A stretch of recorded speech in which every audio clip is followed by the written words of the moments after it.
Bitcoin is going through some bearish times. We are starting to get some bullish momentum. Let me explain to you in this video why we could still get to 100K or above even if we do fall back down. Welcome back to FlexCandle, where we read the candles and flex the moves. Right now it's about 3:15 p.m. Eastern time and the price of Bitcoin is currently at 88,635. Start off here with the 2-week chart. Yesterday we had this candle close and we ended up closing at 86,830. We did have a big red candle. We almost lost a 50 moving average. We went as low as 80,600, but we were able to close above the 50 moving average. That's currently at 84,997. So far we are having a green candle. Have 2 weeks before this closes. The stochastics still need more time to reset, so I'm still not convinced that we will be making a gigantic move up and start getting bullish yet. This could still take a couple of weeks, even a month or two, before we could start resetting and going back up. The weekly candle also closed yesterday and we were able to close above the 100 moving average, which is at 83,696.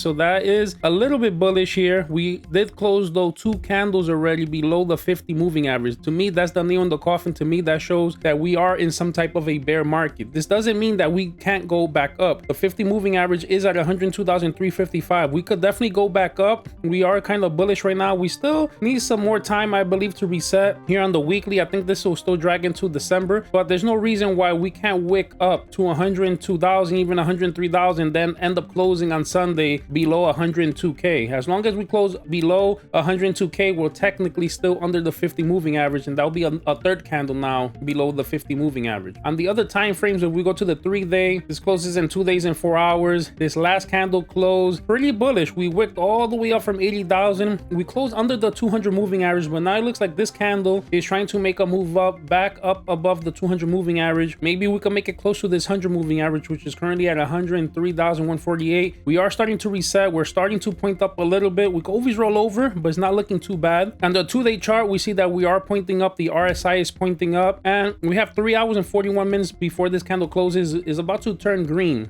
and it's going to be a green and bullish engulfing candle compared to the last one that closed. It looks like we might be headed towards this 200 moving average, at least to test it. Even if we get rejected from here, this could still give us a good move up to 100K. On the 1-day chart, we are reset. We are starting to point up. We're starting to get above this dotted line. Again, we can always roll over. It's happened here before. It's happened here, but we do have momentum on our side. Yesterday, we closed a green candle. It looks like we're going for another green candle. I've been telling you guys we are far away from the 21 moving average. When that happens, we either have to go sideways and wait for the 21 moving average to catch up to price, or we got to come up to the 21 moving average. That's currently at 96,228. But I could see us going at least to about 96, 95K if we continue to be bullish before this gets to the top. We could even go and test this 50 moving average, and ideally we would want to go and test this 200 moving average at 110. Again, because we get to 110 here, that doesn't mean that the weekly candle close couldn't close under 102. That could still happen. What I'm hoping that could happen is that this could be an inverted head and shoulder, where this is the left shoulder. We get up to the 50 moving average. That's the right shoulder. We reject, make the right shoulder, and then we blast up from there, and that'll possibly put us back into bullish sentiment and above that 50 moving average on the weekly time frame. Now, what I'm not liking here is that on the 22-hour chart, we are starting to get toppy on the stochastics, and we still have not been able to get above the 21 moving average. That's looking a little bearish to me. This means that by the time this starts curving over, like we did here,